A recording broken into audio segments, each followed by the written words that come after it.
So now that we have our bodies warmed up, our lungs warmed up, breathing's ready to go, let's warm up our embouchure, our lips. So I start off with just some loose lip buzzing, gets the blood flowing. Meanwhile, I'm holding my mouthpiece to warm it up, and then I move to doing a little lip buzzing.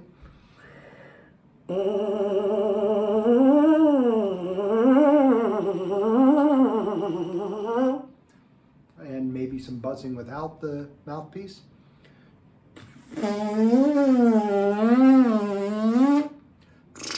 Get it nice and loosened up.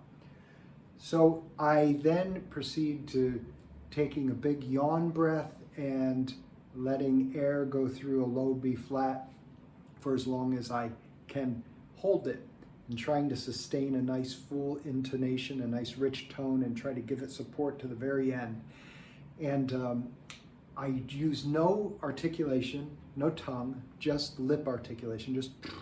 Just let the air flow over the lips until the sound starts. Sometimes it doesn't start right away. You have to give it a little bit of tightness and then it starts. I'm aware of how much pressure I'm using on the mouthpiece. I'm trying to use as little pressure as possible, because the more pressure you use, the more it chokes the tone. So yeah, let's see how that sounds. Oh, a note on recording. I love the way the studio sound with the enhancements from a studio miking system. I love the way that sounds on the trombone lessons and whatnot I see online. But I'm concerned that it's a little bit like photoshopping. Photoshopping sets an unrealistic image that people try to live up to, and I think that studio mic sound sets an unrealistic expectation of what you're going to sound like in your everyday practice session. So I'm using my phone, I'm recording with whatever happens in my teaching studio, and I am positioning the trombone so that you're able to get a look at where my positioning is, and also so the sound is being projected that way, so it's not overwhelming you, the listener. So that being said, keep realistic expectations when it comes to hearing how people sound with incredibly nuanced audio enhancement with special mics and studio equipment. Okay, so I'm going to put my metronome on 60, and I'm just going to take a nice deep breath, no tongue, just let the sound start as the air blows over the loose lips. And I'm going to hold it as long as I can with a nice supported full tone. A yawn breath to start.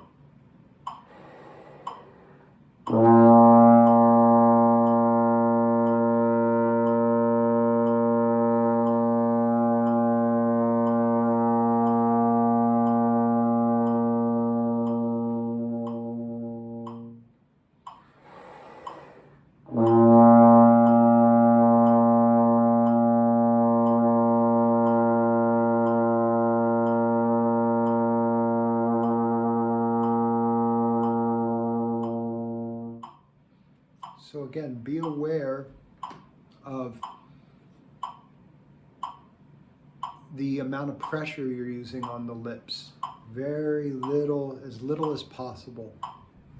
Now I'm going to do the same exercise, and I'm going to think of whether my lower lip is vibrating more, my upper lip is vibrating more, both are vibrating about equally, and I'm going to experiment with how each distribution affects my tone. So firstly,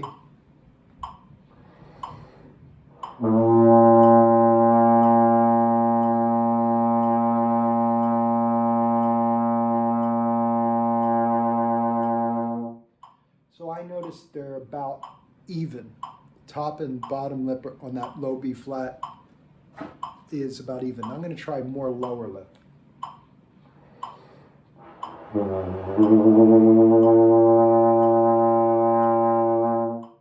going to try more upper lip.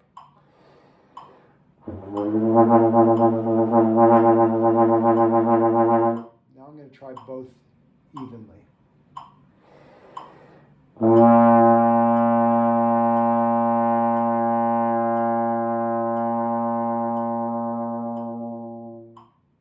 Okay, it's good to experiment and see how that affects the tone.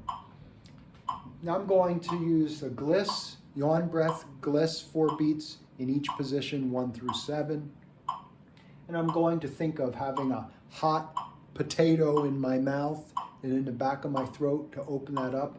And I'm going to use the syllable ho, ho, ho. Again, no tongue, all breath articulation. Ho. Ho is the syllable I'm going to imagine to keep that mouth cavity nice and cavernous and producing a beautiful cathedral of sound.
So that was taking a nice big yawn breath after every 8 beats.